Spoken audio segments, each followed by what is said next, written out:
Well, happy Sabbath and Shabbat Shalom, brethren. Welcome to the Friday night Sabbath Eve Bible study for this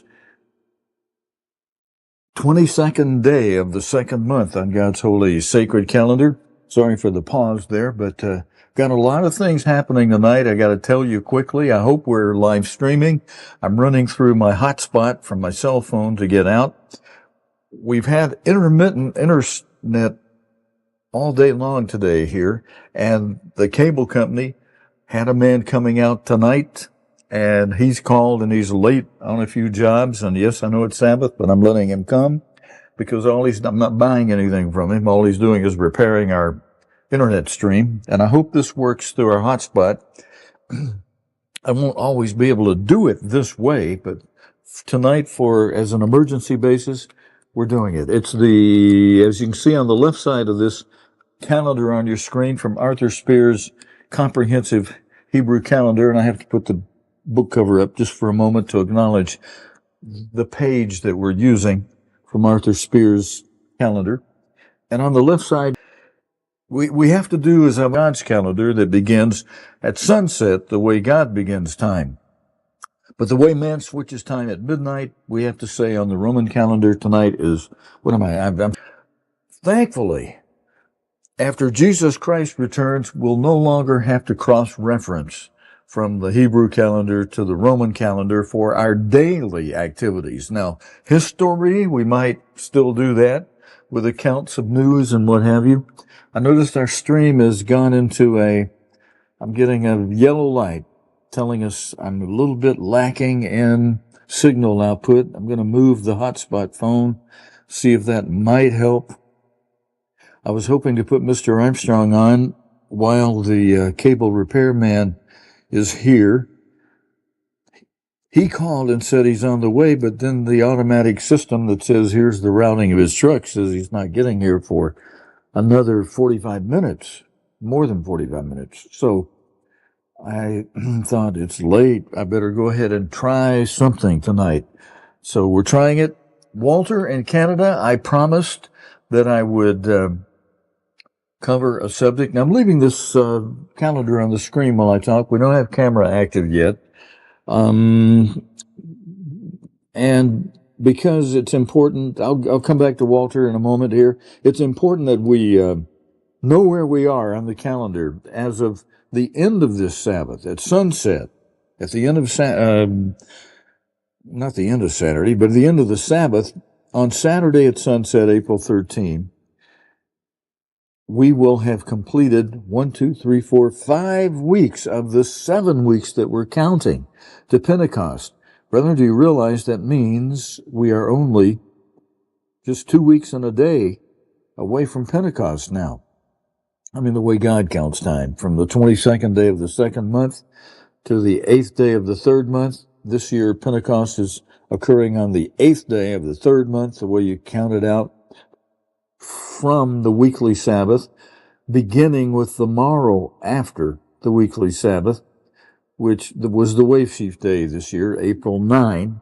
It counts out to May 28th, Sunday, May 28th, beginning the evening before at the end of the Sabbath, on the 27th day of May, at sunset, it begins day number 50, the day we're counting 7 weeks that must be complete, and then the morrow after, we count to that day 50, which is the first day of the week, as we fully understand all of God's correction to us and refinement of understanding.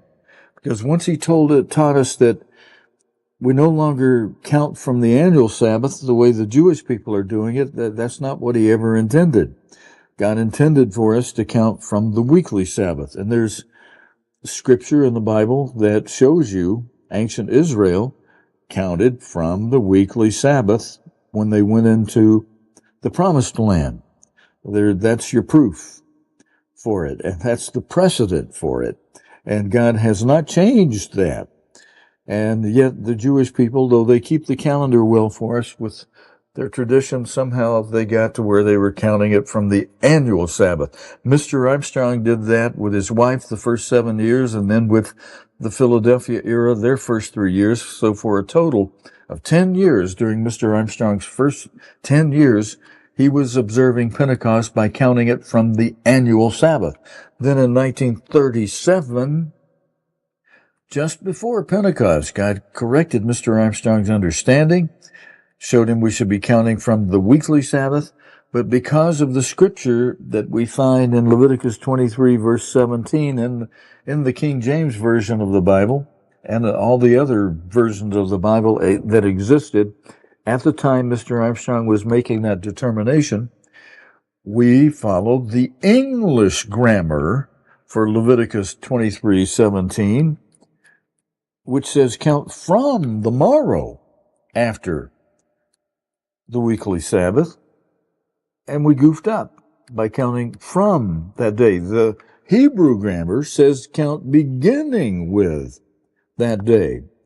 The English grammar messes up the understanding to count from the weekly Sabbath by adding a day to it, saying count from the morrow after that Sabbath. But God said count from that weekly Sabbath, beginning with the wave sheaf day. That's the way it should have been worded. And let me see. I'm trying to bring that up on the screen. Leviticus. Oh, I missed the book. I meant to go to Leviticus 23, not 3. I'm using a electronic Bible to punch up on the screen, and we go to verse 15 as the starting verse. I want to put that up so you can see it if you want to turn to it in your own Bible. And yeah, I got it, but I'll have it up here for you. I need to go one verse forward to verse 15 where we start. And you shall count unto you. That should say that from is not in the original Hebrew. It should say beginning with the morrow after the Sabbath. And it's the weekly Sabbath. We know that because of the time when ancient Israel entered into the promised land. We can see that was the morrow after a weekly Sabbath that they did Pentecost that year. And that understanding caused Mr. Armstrong to know that, we should be counting from the weekly Sabbath, not the way the Jewish people are doing it, counting it from the annual Sabbath. In 1974, God corrected Mr. Armstrong to understand that we follow the Hebrew grammar, not this wrongfully rendered English grammar. God wrote the original words of Leviticus 23, 15, and 16 in Hebrew, and the Hebrew grammar says count beginning with the morrow after the Sabbath. So that's your sweet and simple, short, sweet, simple answer on it. Now, when my cable man gets here, brethren, I'm going to quickly cut over to Mr. Armstrong. In fact, because I'm on an hour late tonight, because we don't have our cable. Our cable is gone. I do plan to get a backup. I contacted one company and they said, well, they're not bringing their cable in here until a year from now.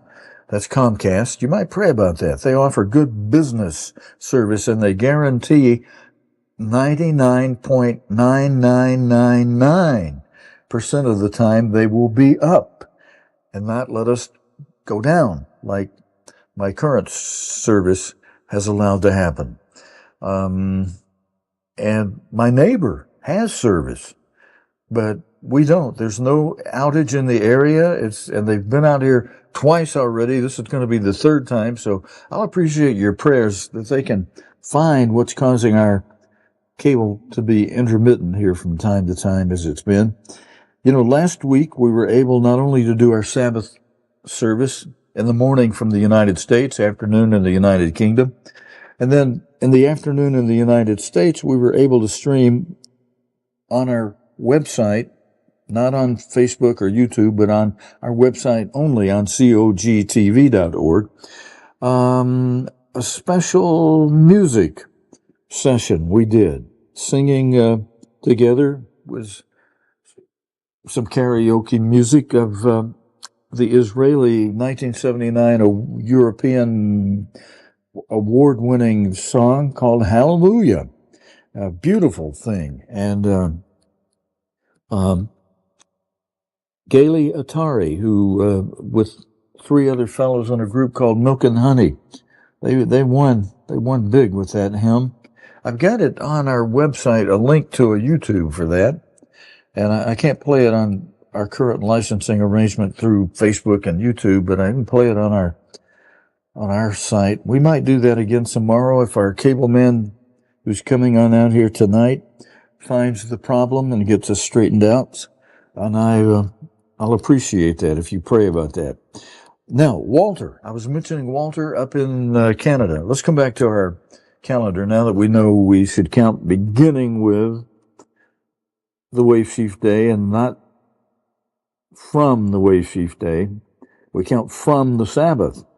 We don't include that Sabbath we count from. That Sabbath we count from is Sabbath number 0 in the Sabbaths that leads up to the 7 Sabbaths that must be complete. The first Sabbath that must be complete was April 15 this year, after a full week of counting, beginning with the Wave Sheaf Day, a week, counting off one of the 7 weeks to April 15. You follow it on down to where we are tonight. I know Friday night's April 12, but at the end of the Sabbath, not the beginning of the Sabbath, at the end of the Sabbath on May 13, I keep saying April, please forgive me, I'm sorry. At the end of this Sabbath, May 13, we will have completed 5 of full weeks, counting beginning with the first day of the week, beginning with the Wave Sheaf Day, which is always the first day of the week when you determine it from the weekly Sabbath instead of the annual Sabbath, the way we did it incorrectly for the first 10 years since Mr. Armstrong was called by God to understand we should keep the annual Sabbath. And we did it wrong the first 3 years of this era, of the Philadelphia era of God's church, where it began to have members other than just Mr. Armstrong and his wife. It began to have 19 original members beginning from 1934. And so for 1934, 1935, and 1936, the Philadelphia era counted from the annual Sabbath for determining Pentecost, and that put us on a different day of the week throughout that time period. And then God corrected it. You've got to count it every year from the weekly Sabbath. And you begin the count with the Wave Sheaf Day. And the Wave Sheaf Day is the morrow after the weekly Sabbath of the Passover week.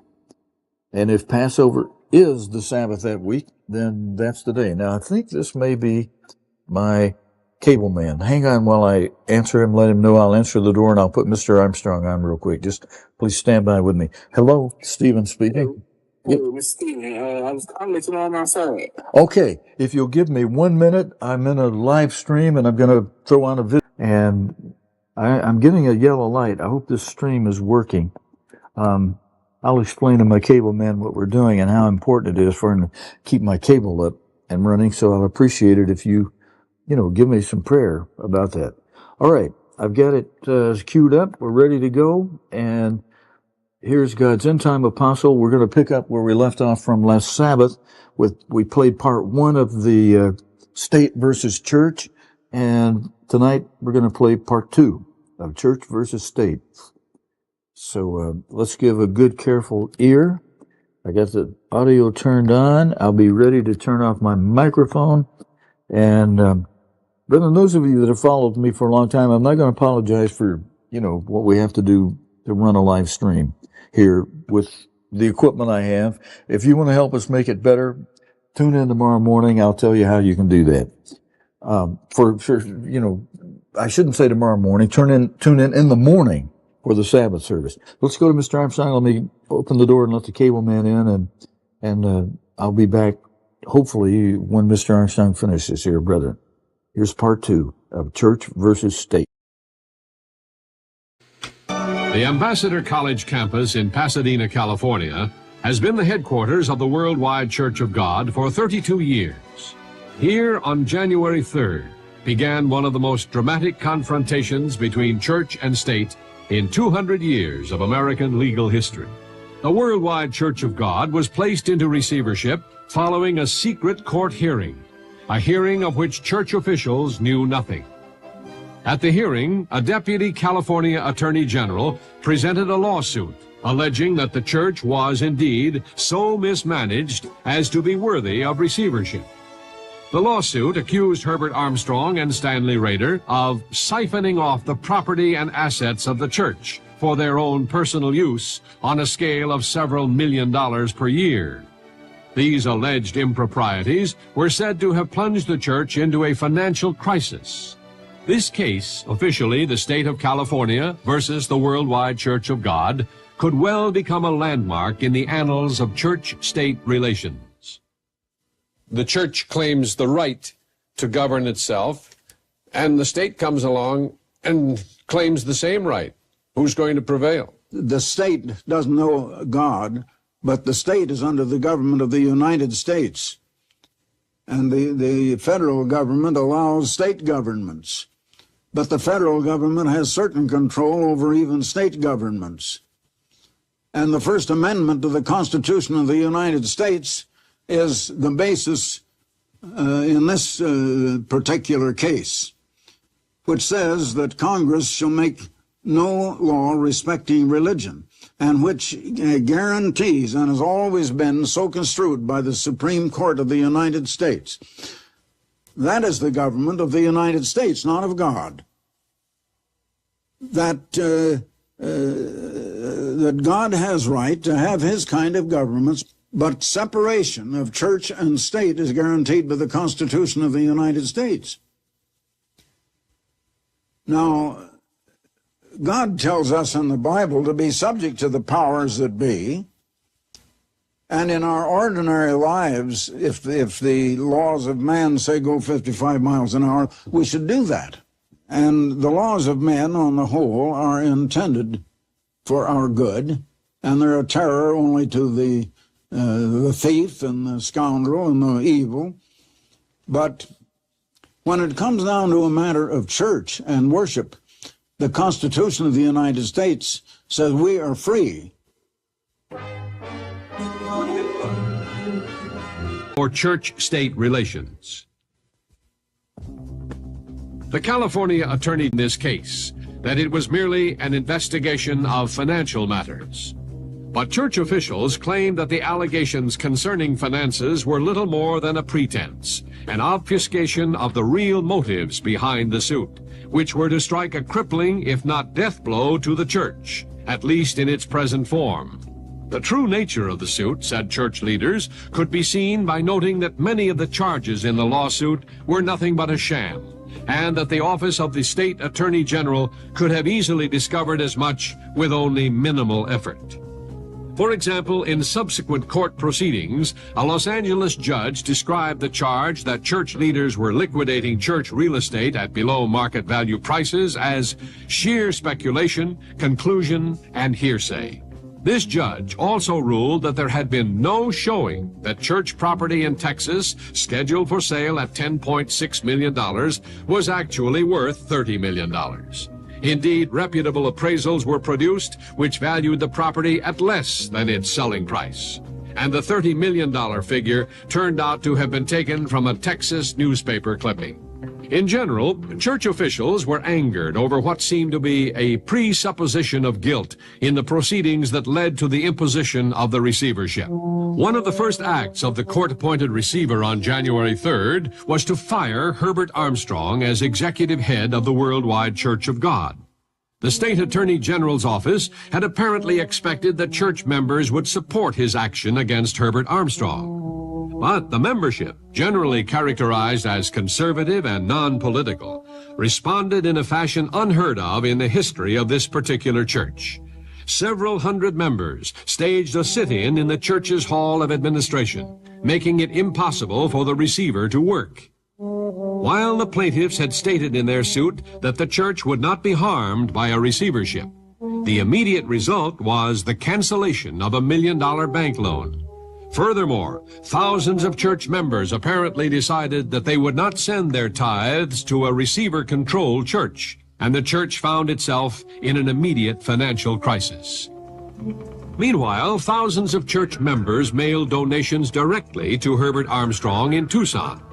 And finally, in mid-March, church members, angered at this intrusion of the state into their ecclesiastical affairs, pledged over $2 million to post a bond and get the receiver out.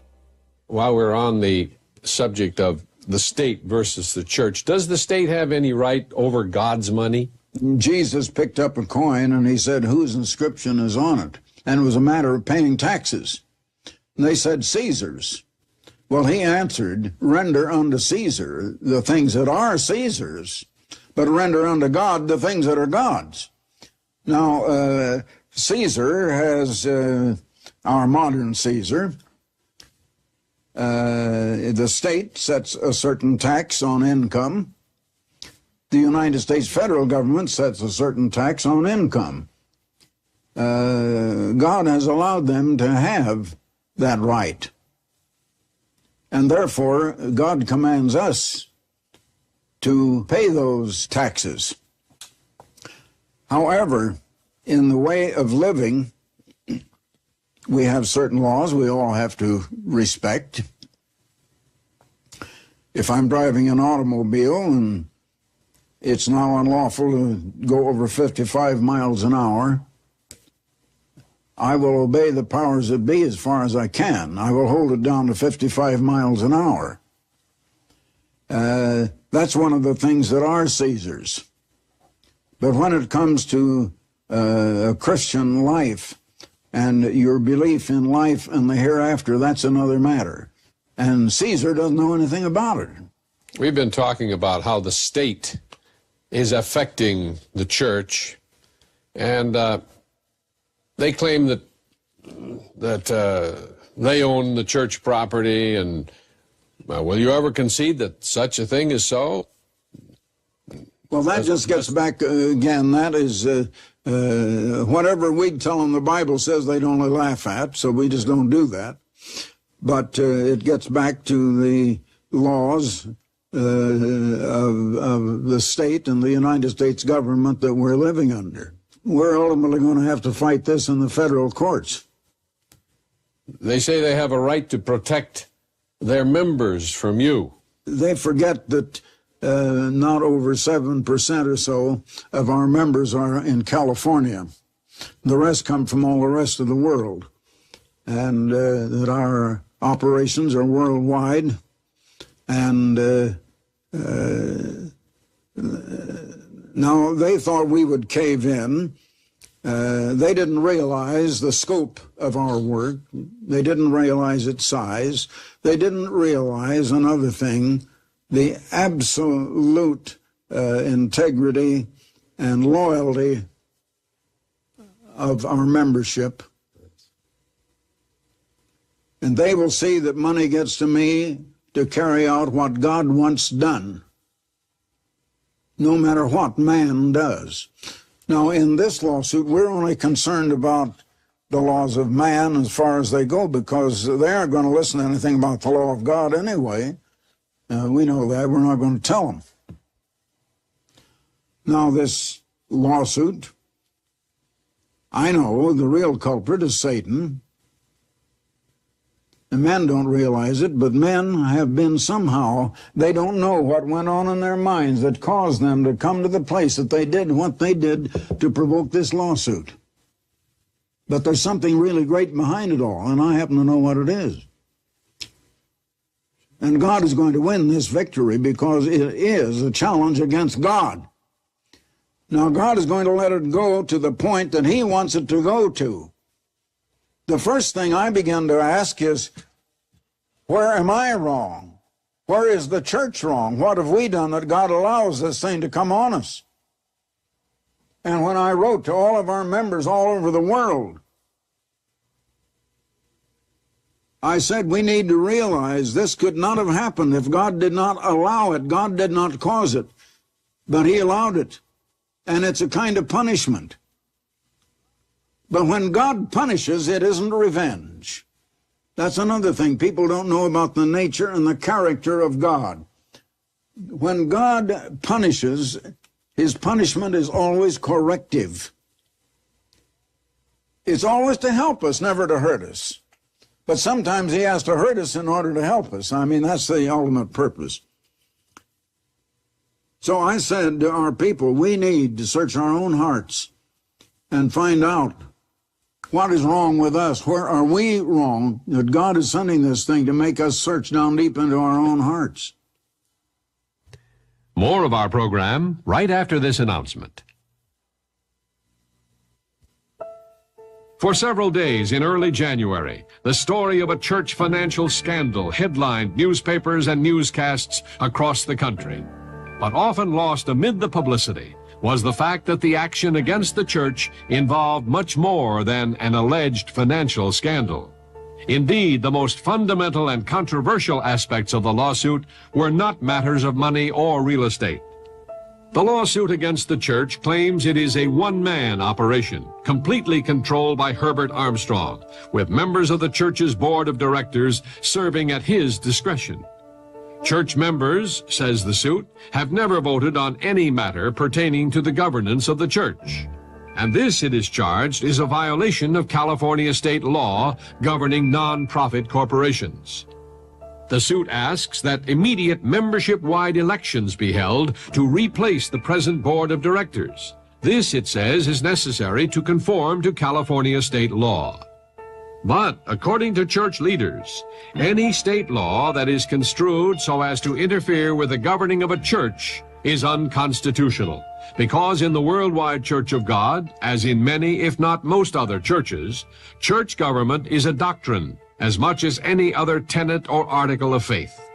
And as in many other churches, it is a central, all-important doctrine, one that gives the church its meaning and vitality.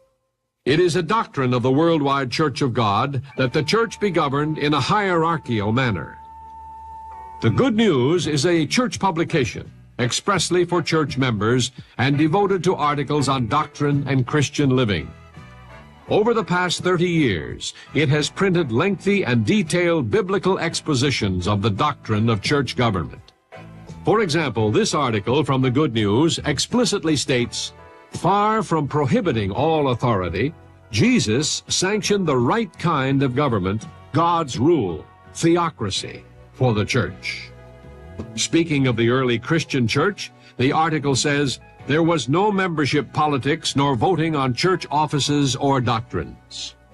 And in regard to administration within the Worldwide Church of God, this clear statement, "The members do not elect and dismiss elders," meaning church leaders, "nor do they vote on doctrines." This particular article was published in 1953. Many similar articles could be cited down to the present. Thus, while the church includes statements by several former members saying they were never given the opportunity to vote on church affairs, it can be clearly shown that certainly since the early 1950s, no one who became a member of the church was led to believe he or she would vote on church matters. In fact, those who became members were clearly informed, as a matter of doctrine, that they would not do so.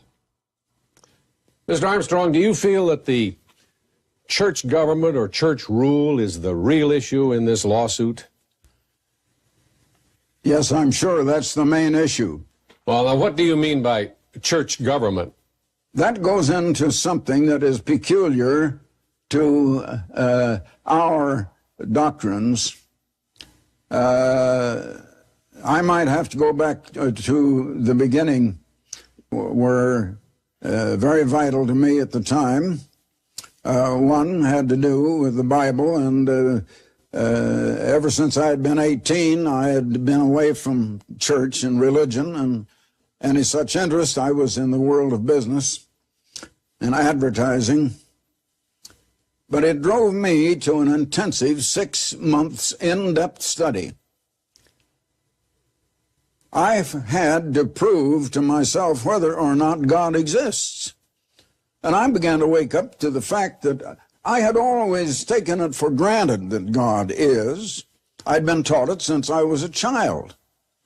And that's what I took for granted. But now I had to prove it to myself. I realized I had never proven it at all. And I did prove it. Doesn't make any difference whether I proved it to anyone else or not. I only had to convince me. And so I was convinced anyway. And the next thing was, if God does exist and is the creator, has he communicated with us? And isn't there knowledge that we could not have otherwise? And if so, how has he communicated? I have delved into a lot of these things past what most people have because I wanted to understand the Bible. That is the revelation of God. And that is knowledge that a man can never have of his own accord. You can't think these things up. I often see the picture of a statue of the thinker, and there he sits on a rock or stone or something with his hands, his elbows on his knees, holding up his head, just thinking, thinking, thinking. But you're getting nowhere unless he has something here and there to think about. He's not thinking from any source.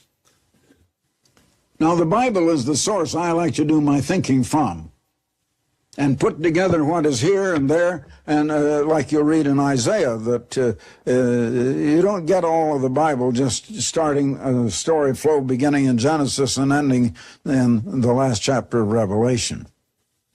But it's here a little, there a little, line upon line, line upon line. But now to get back to what we were talking about, God's government is based on God's law. God's law is the way of right. Sin is the transgression of that law. This church that has been raised up through my efforts believes in the law of God. It does exist within the church. Now, it doesn't mean that there's a government in the sense that we have a police system or anything of the kind. There are certain laws that we find in the Bible and for the New Testament church, and we try to follow those, but it is not, of all things, it is not a dictatorship. On the other hand, it is not a democracy. Mm-hmm. And that's what a lot of people would like to make it. And that's what the state of California had in mind when they came crashing down on the Worldwide Church of God. They wanted to appoint a new board of directors. They wanted it to be democracy. Now, it isn't democracy. And God's government is not democracy. But God himself has seen fit to put into the Worldwide Church of God, which is merely a continuation of the church that he started in 31 A.D. in Jerusalem, the government of God. Now, that is a government that is accepted voluntarily or not at all. Its jurisdiction extends only as far as those people who have, of their own will, come into it, extend. But it is based on the law of God and the ways of living of God. The lawsuit against the church was most vocal about financial improprieties, using phrases such as siphoning off the property and assets of the church, appropriating of church funds and assets to personal use, and pilfering. But while the terminology sounded severe, it was not at all clear what it was intended to mean. Such words could be construed as suggesting embezzlement or fraud. But it is a civil suit. No criminal charges were made. What seemed most upsetting to the state attorney general were the staff. Without question, Herbert Armstrong has traveled extensively over the past decade, His trips have ranged over much of the globe, and he has been abroad an average of 200 days per year. On his trips, he meets with government officials, often including heads of state, and he lectures before civic, business, and academic groups. He and his small staff travel aboard a church-owned jet. It could never be said that the trips were a secret, especially not from the church members whose contributions were paying the bills. In recent years, large portions of church publications have been devoted to detailed descriptions of Herbert Armstrong's work, including where he traveled, with whom he met, what was said, and even specifications about gifts and hotel accommodations. At times, the extra expense of film or video coverage has been incurred in order that the church members might get an intimate view of what they were paying for. One such occasion was Herbert Armstrong's most recent trip to Israel, where he met with a number of leading Israelis, including Moshe Dayan and Prime Minister Menachem Begin. Church leaders contend that the state remains adamantly ignorant of the significance of Herbert Armstrong's travels. The state, they say, insists on viewing the trips and the money spent on them as it would view the travel expenses of any corporation. But to members of the church, these trips are not a corporate operating expense to be minimized. They are the heart of the church's work. They are to the point where these trips are now the church's most significant avenue for preaching the gospel. And to members of the worldwide Church of God, preaching the gospel is the primary reason for the church's existence. To cease such activities would mean, in the eyes of members, forfeiting the church's spiritual... We reach our membership, and we've had to employ it just a week ago. And the results came back and the money came. And our members are loyal, and they look to God. Now, we're not going to try to violate the laws of man, and we haven't violated any of the laws of man.